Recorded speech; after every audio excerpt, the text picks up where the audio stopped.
po, nandito po ako sa Espanya. Kalgitnaan po dito sa may De La Fuente guys. Ayan po.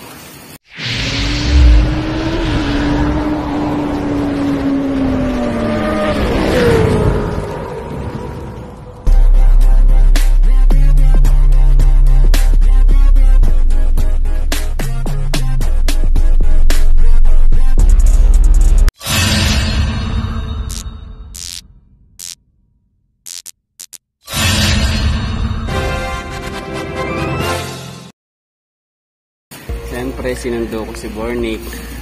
Kasi sino namang mamang driver ang maglakas loob nito na hanggang tuhod po dito sa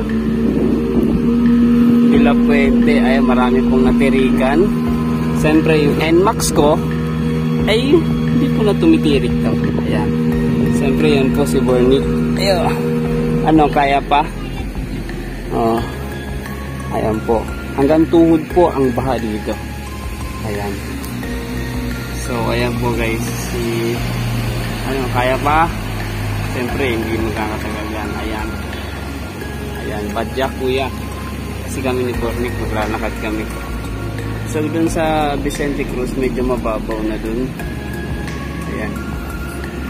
Dito kami sa De La Fuente, sa 7-Eleven. Sobre, mababa siguro dito kasi hanggang tuhod po yung baha. So ayan, maraming kalat. Siyempre, si kuya, kaya pa kuya? Ayan kuya, tiwala lang. Ayan. Ayan.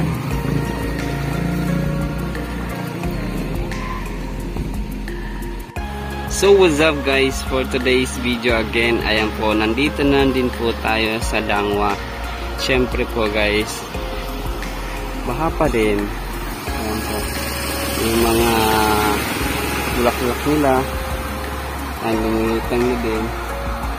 Ayan po, medyo mababaw na rito kaysa dun sa Espanya. Ayan, kanina sa Espanya is hanggang tuhod, dito mga bago magtuhod.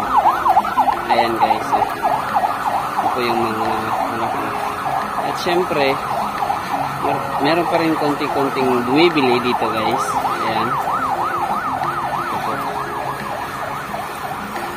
Ayan guys, marami pa rin usirang negosyo na naman. Shout out nga pala sa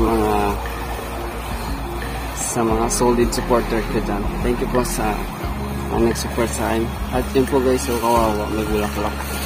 May mga bulak-bulak po na hindi na nila kayang ilugpit.